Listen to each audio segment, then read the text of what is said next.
the Man in Black. Here again to introduce Columbia's program, Suspense. Our distinguished star this evening is that delightful gentleman, Mr. Roland Young, playing as author of detective novels, who invented his best plot when his life was at stake. With Mr. Young to play his long-suffering secretary is Miss Peggy Conklin. A story by John Dixon Carr in a somewhat lighter mood than is our habit, and called The Customer's Like Murder, is tonight's tale of Suspense. If you've been with us on these Tuesday nights, you will know that suspense is compounded of mystery and suspicion and dangerous adventure. In this series are tales calculated to intrigue you, to stir your nerves, to offer you a precarious situation, and then withhold the solution until the last possible moment. And so with The Customer's Like Murder and the performance of Roland Young, we again hope to keep you in suspense. On a hot summer night in a village on the east coast of England, a famous writer of detective stories is dictating to his secretary.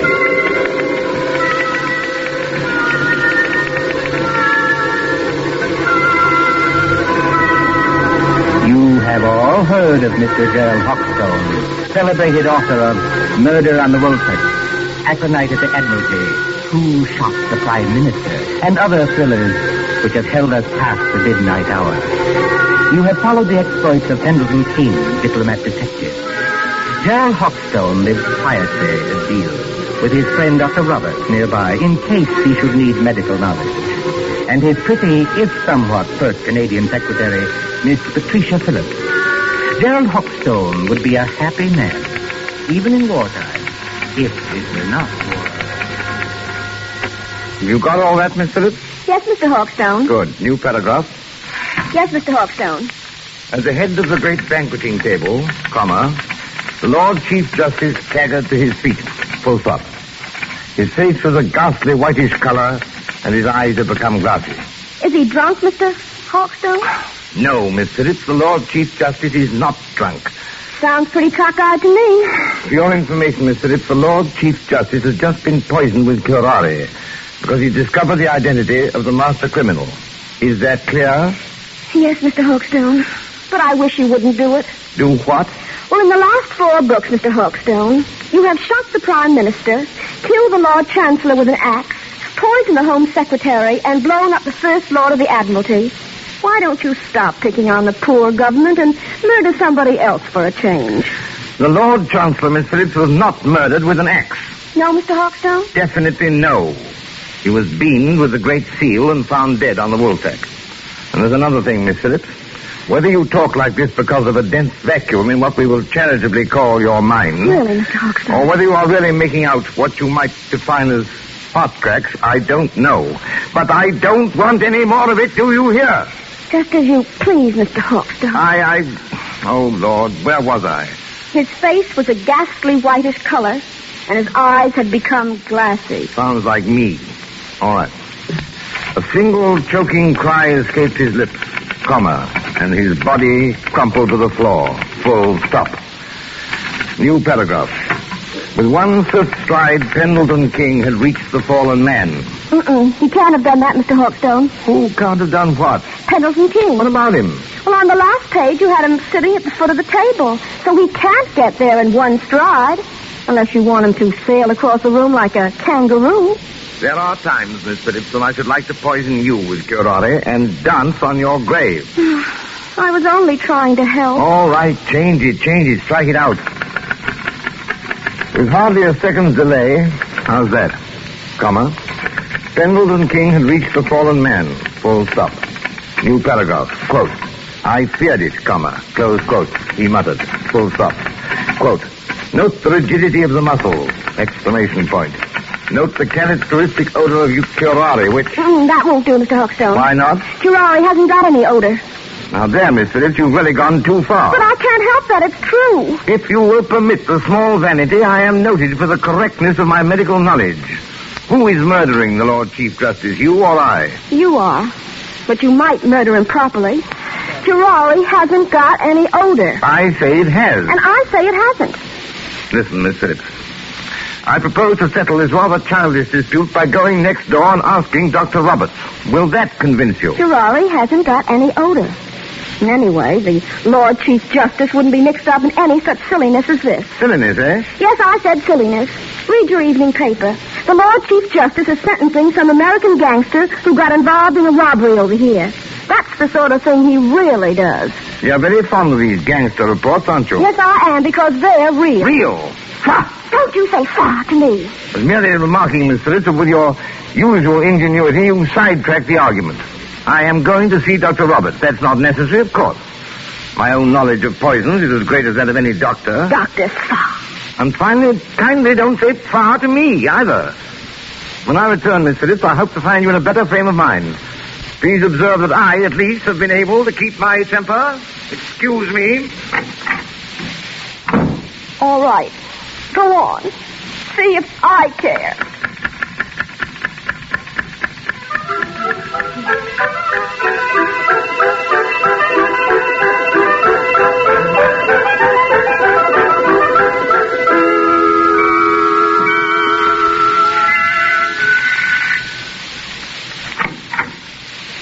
Oh, excuse me, but... Good evening, Mr. Hawkstone. Good evening, Mrs. Roberts. May I come in? Of course. Mind the blackout curtains. My, isn't it hot and stuffy tonight? Rather close, yes. Is the doctor in? I'm afraid he isn't, Mr. Hawkstone, but I expect him back any minute. Oh, out on a call? No, I'm almost certain he isn't, because that's his medicine case and stethoscope there on the table. I think he's just gone up the road to get some tobacco. Do you mind if I wait? Not at all. But you will excuse me if I run along. I promised Mrs. Anderson I'd drop in there. It's her neuralgia again, and I'm terribly late already. Oh, don't let me detain you, Mrs. Roberts. Go right ahead. I'm afraid you'll have to wait in George's consulting room. I've got most of the house dark, so I could keep the windows open.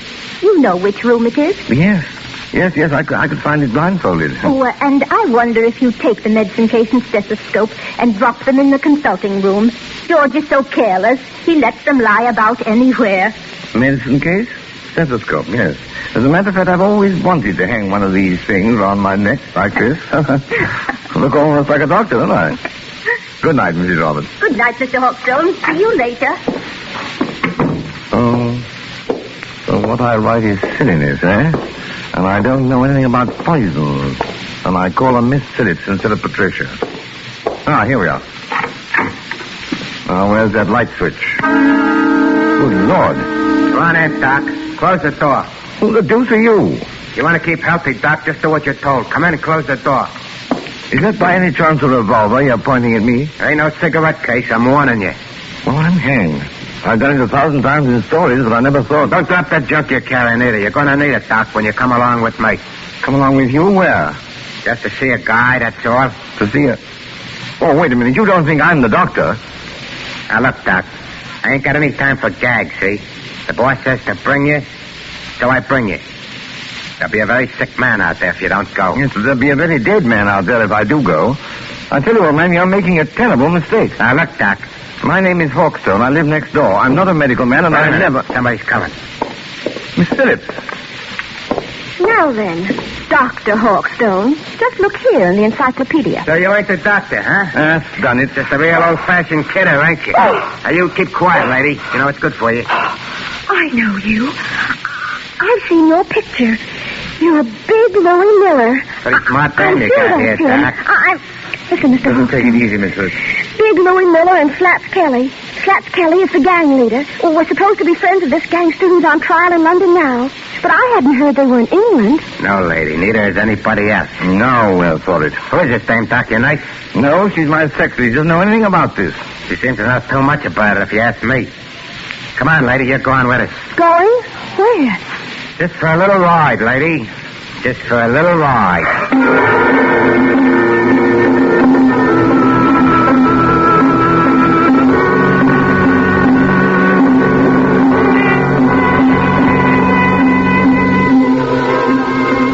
south from the village, in flat and miry swampland where pools of stagnant water gleam under the moon, stands the old Rutherford house.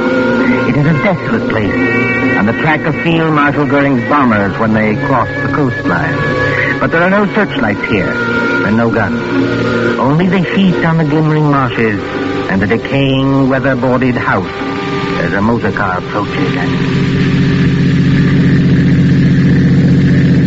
Right straight ahead, Doc. Around to the back of the house. Remember, I still got this rod against the back of your neck. As a matter of fact, Louis, I'm rather enjoying this. All except the murder. What murder? We ain't gonna bump anybody off. Maybe not you, old boy, but I am. Just wait till I get at your patient. I don't see how you can joke about this. I'm not joking, Miss Phillips. If Louis won't tell us what's wrong with the patient... Never you mind the patient, Doc. You just drive around here. Here, whoa. So... Right here. Oh. So this is the enchanted castle, eh?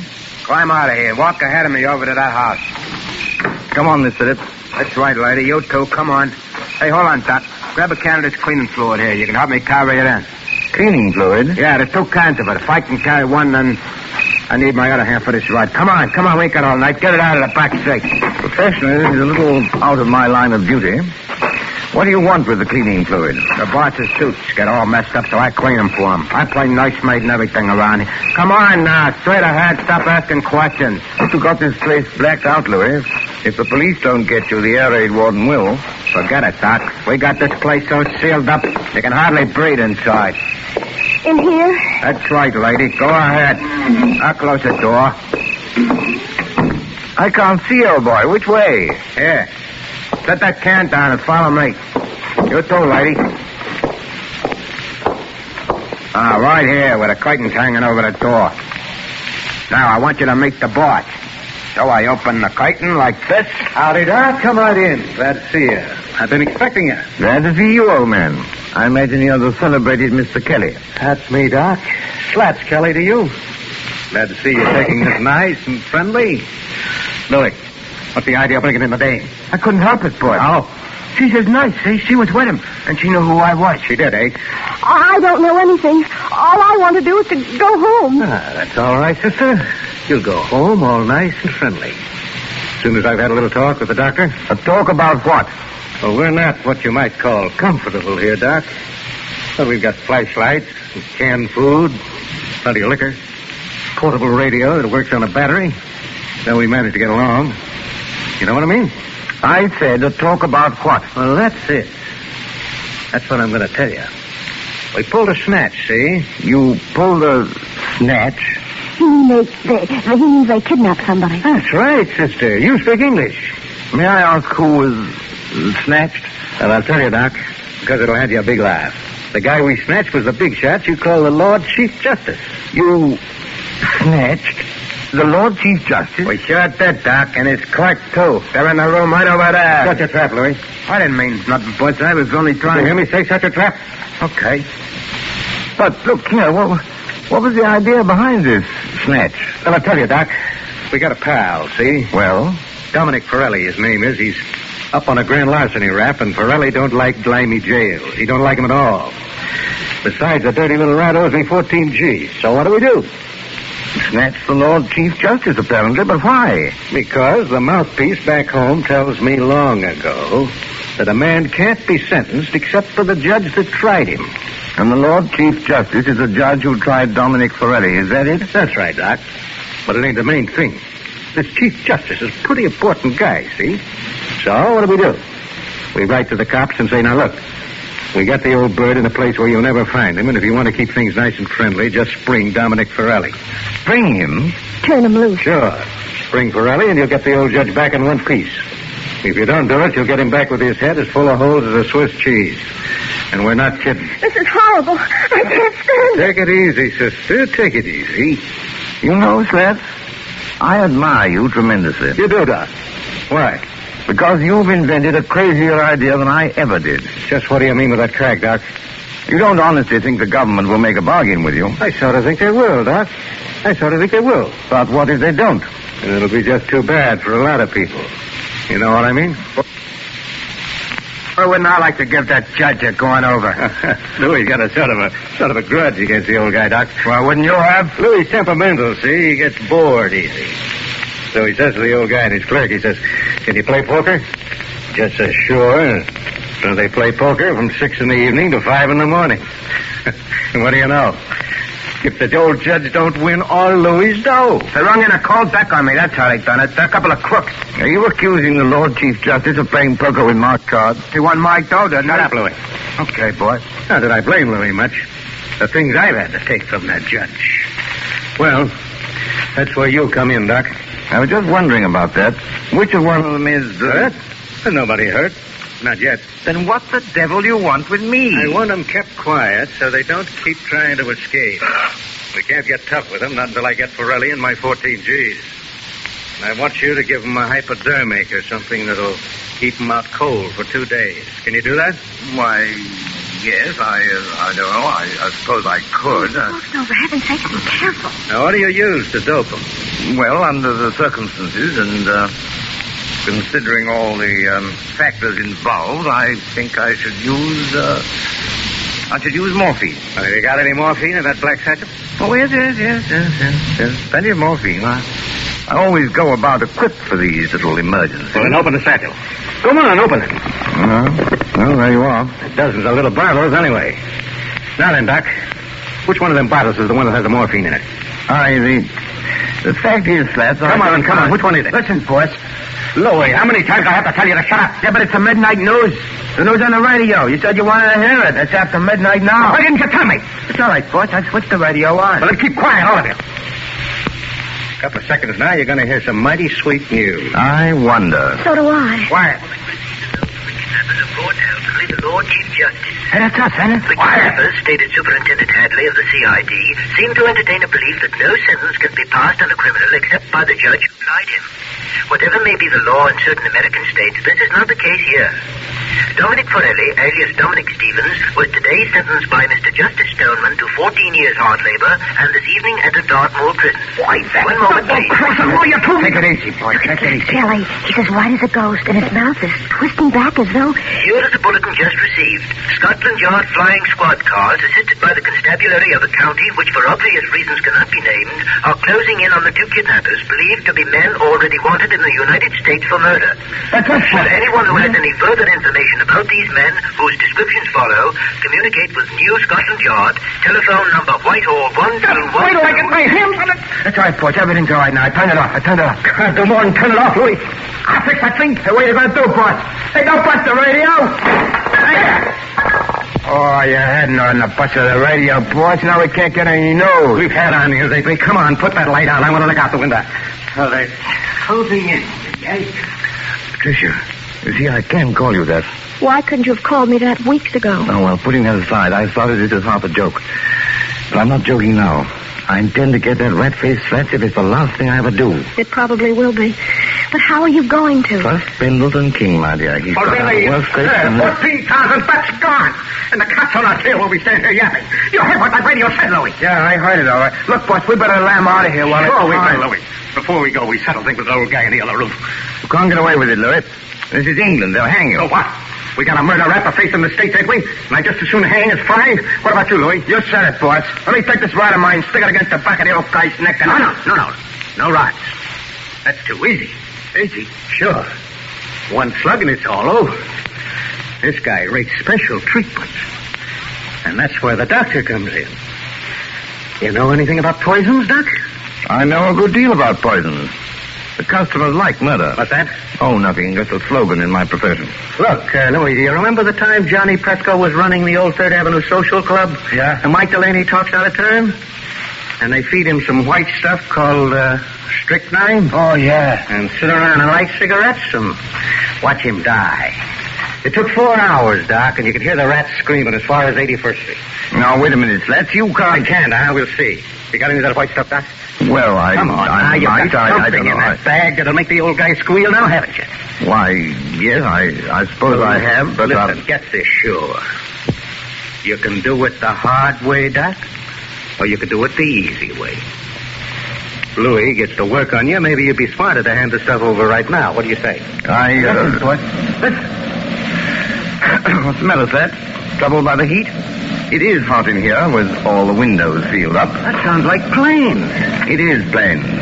British planes going over to put the heat on Germany? Oh, such luck, old boy. German planes coming to bomb us. About a dozen Henkels, flying 20,000 feet up. Mm-hmm. Very keen here, Miss Phillips. I'd say not over 15. That's the first wave, Seth. There'll be another wave in a minute or two. But you needn't be alarmed. They're going somewhere else. They only... Louisa! The way I heard you fought them under the table already. Only a little visiting card, Seth, and fully a quarter of a mile away. Pull out that light, Why bother? pull that curtain back off the window. Yeah, that's what See what you can see. Okay. Do what I tell you, right. All right. Hey, check that thing. The sky's black as pitch. Oh, look over there. Well, what is it? It's a light, boy. Funny kind of a white light. Up there over the trees. It's not very steady. It starts and then dims, and then it starts and dims. Only a basket of incendiary bombs, Louis. Incendiaries, eh? What is it, Jerry? Have you got an idea? Louis, this is just what we've been waiting for. Those Scotland Yard cars are going to get held up until we can settle things with those guys in the other room. Come along with me, Doc. Why don't you two lugs get smart? Jerry. What's that? You don't want to have your neck cracked on a rope, do you? Or burn in the electric chair back home? What are you getting at? Why not take advice from somebody who's been killing people in a professional way for 15 years? I'm not in the mood for gags, Doc, but keep on talking. This Lord Chief Justice and his clerk, what do they look like? Well, the judge is a little guy with a bald head like me. And the other one is a big guy with a punch-drunk tan like Louis. Why? Oh, I thought so. I've seen their photographs. When the next wave of planes comes over, and it will, why shouldn't an incendiary bomb hit this house? You mean you think I ain't too safe here? Be quiet, Louis. Go ahead, Doc. In other words, you leave the Lord Chief Justice and his clerk tied up in the other room. Then all you have to do is to set fire to the place. Justice cheated, Medlington gangsters die and blaze. Jerry Hawkstone, have you gone crazy? They may catch you eventually, yes. But it'll give you a few days' start. Hey, maybe you got something there, Doc. And it's got to look good. This house must go up like a piece of paper in a furnace, past any possibility of being put out. Yeah, and that's the catch. Why so? Well, this house is in the middle of a swamp, see? It's as damp as your own climate. You couldn't make it burn with a blowtorch. Oh, yes, you could. Aren't you forgetting the cleaning fluid? Cleaning fluid? In that other room, you've got 2 gallons of cleaning fluid. That's benzene, a derivative of petrol. Soak every inch of the floor of that room with it, every inch of it, mind, and the place will go up like tinder. Well, it's worth a try, Louis. Turn on your flashlight. Okay, boss. And, what about you two, Doc? Afterwards? We're accessories, aren't we? Are we likely to talk? Better put a couple of slugs in them, boss, and drop them on the road. What's 1 or 2 more bumps in a spot like this? Maybe you're right at that. Well, anyway, Doc, thanks for a swell idea. You heard what the doc said, Louis. Get going to that cleaning stuff. Both of you had better do it. I'm warning you. Oh, why? Hear that? Because there isn't much time. Here they come. You can't have a fire start after the last wave of planes has gone over. Well, maybe you got something there, too. But I'll just take a little precaution first. What are you going to do? These are handcuffs, sister. 2 of the neatest pair of cuffs we ever swiped off a dumb cop. Oh, well, just lock your arms around the back of the chair, like this. And the doc's arms around the back of his chair, like this. And we'll get going. Come on, Louis, through the curtain. Okay, I'm coming, boss. Bye-bye, Mr. Hawkstone. And your lady fun. Be seeing you in the funny papers. Go in the morgue.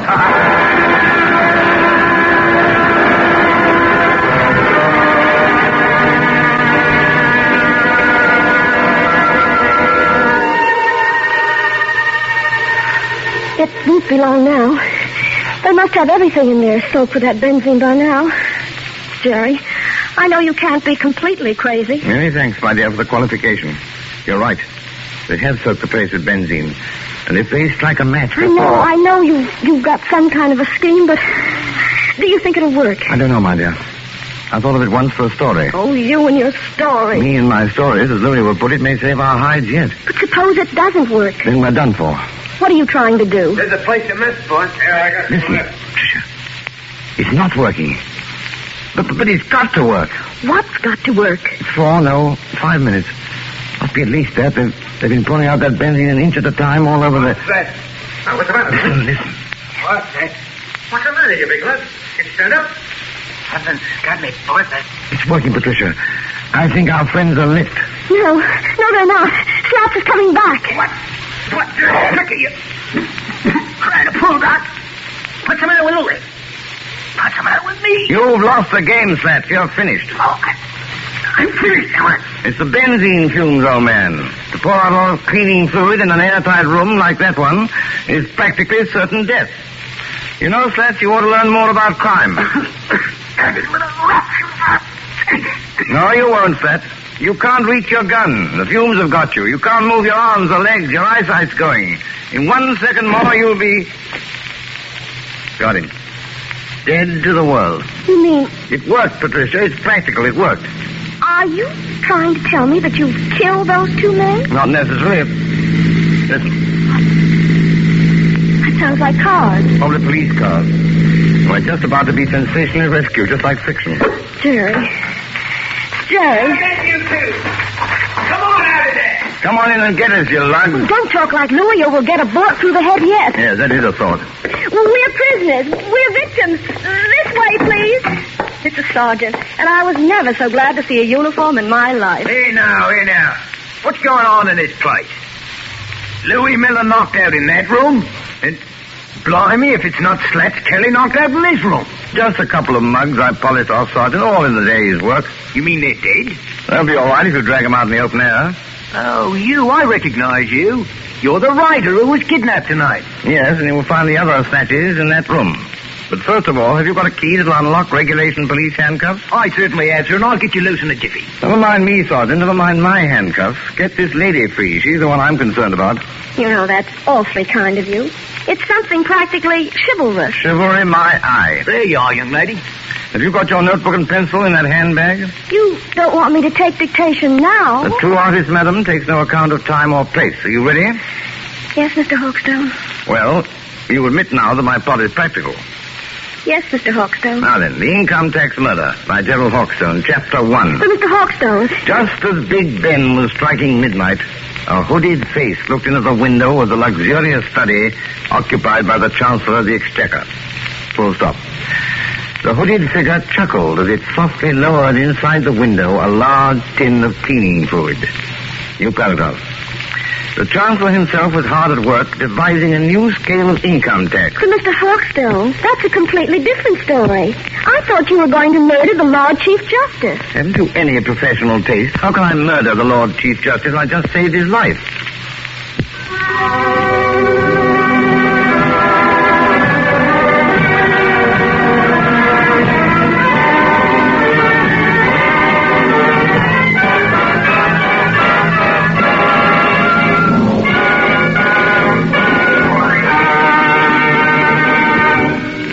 And so ends The Customer's Light Murder, starring Roland Young with Peggy Conklin.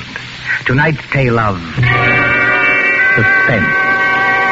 This is your narrator, the man in black, who conveys to you Columbia's invitation to spend this half hour in suspense with us again next Tuesday, same time, when our story will be The Dead Sleep Lightly.